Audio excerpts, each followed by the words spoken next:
I'm Archbishop Joseph Kurtz, and I want to welcome you to the November edition of Conversations. We're so happy to have you with us. We'd like to hear from you also, so that if you have any questions or comments, just send them our way at conversations@archlu.org. And today we have a very special guest. I want to welcome Carole Goodwin. Dr. Carole Goodwin, thank you, Carole, for being here. You're welcome. We're going to talk a little bit about something that I think is of interest to everybody, youth and young adult ministry throughout the Archdiocese. Carole actually has been the director and is the director of youth and young adult ministries for the Archdiocese. She's begun working with us since 1995. You know, you're approaching 20 years. I know. That's wonderful. That's a great, great gift. It's a benchmark. Well, it's a great, great gift for us. Yeah, 20 years moving towards 30. That's very good. And Carole, by the way, you might want to know, besides her leadership locally, she has served the church nationally also, and we'll be talking a little bit about that.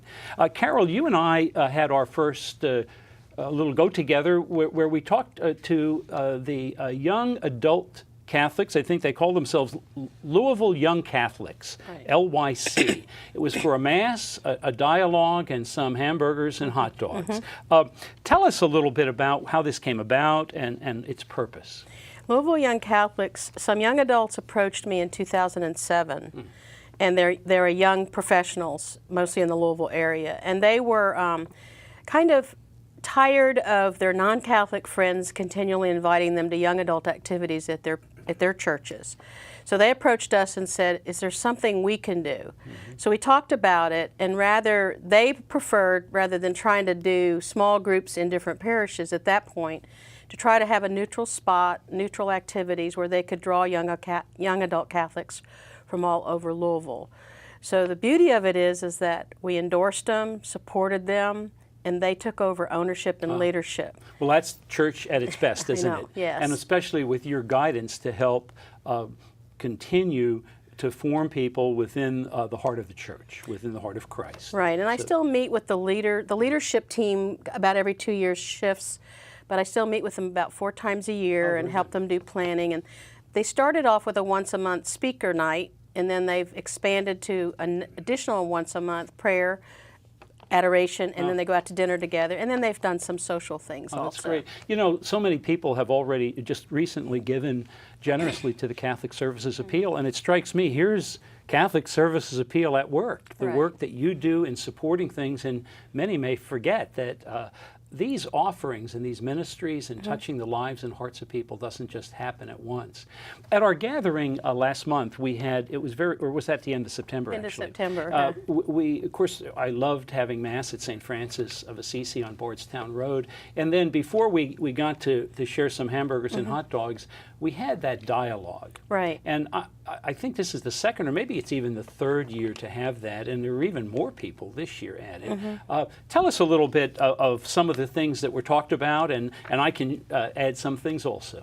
I think they were very interested in hearing your perspective on what's going on in the wider church, and then several of them shared kind of their thoughts about Pope Francis and the excitement that he's generated among young people. He really has. In fact, I think that may have been the first question that got us moving, wasn't it?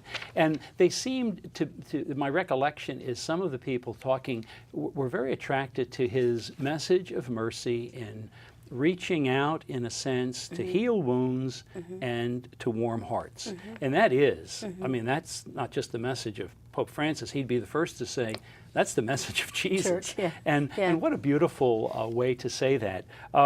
In a very quick way, I remember they also asked about, well, what about this year of faith that is going to end actually at the end of this month with Christ the King? And I remember my initial reaction was to say, it's a launching pad. And boy, if Pope Francis is not the best one to launch us throughout the world in reaching out to others, what do you recall as far as those conversations? I think that the excitement for them is they're ready. They're ready to be counted, stand up and be counted, and they do want connections with faith. So the Year of Faith has actually given them, as you said, kind of a launching pad, and they were wondering, okay, what's next for us as young leaders? Yeah. When they gather, I know that they often will be involved in something to some deepening of their understanding of the faith, but also this notion of prayer. There was a great sense of an attraction to the liturgy, to reverence, to in a sense, the transcendence, but also to being sent, to going out to others. I was very impressed by some of the things that were said. In a special way, I was really attracted to the fact that many of them did talk about wanting to be involved in parish life. Right. Right. And that somewhat surprised me in a very pleasant way. That's great, isn't it? Because in a sense, we need to invite young people to take leadership roles, and it sounds like if we look very carefully, we're going to find some people who are willing to do that.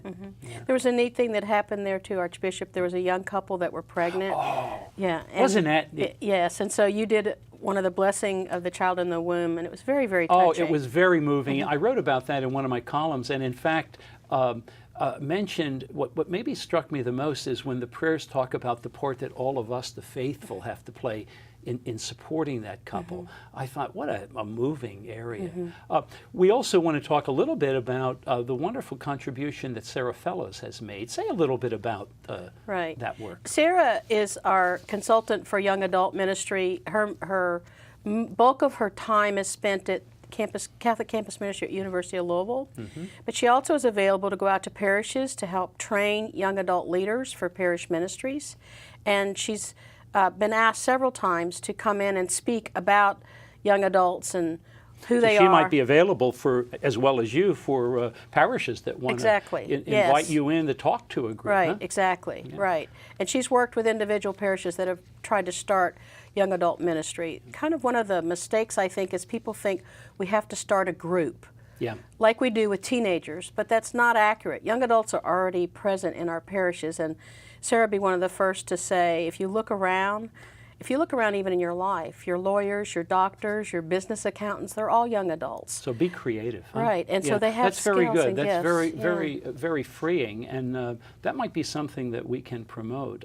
We're running out of time a little bit. I hate to do that because I wanted to hear more about a number of things, but let's talk about what we're going to do later this month when we go up to Indianapolis for NCYC. And tell our viewing audience a little bit about that. We're going to shift from the age group of the 20s and 30s down a little bit to teenagers.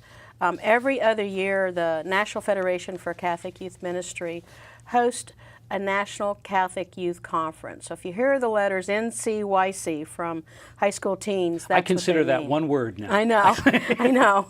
But they expect about 28,000 people this year. What will we have? What kind of representation? We have about 470 people. 7 priests are going with us on the buses and in the hotels with us. Wow. And then some of our seminarians from St. Meinrad's and Marian College will meet us there also. I know you and I have been asked to give a little talk, and we've done a little bit of preparation with some focus groups. That's exciting too, if we're going to say something to others, to be able to listen to what young people or young adults are saying to us about Christ touching their hearts. Right, our hope in that workshop, we've been asked by the Federation to do the workshop for adults at the conference.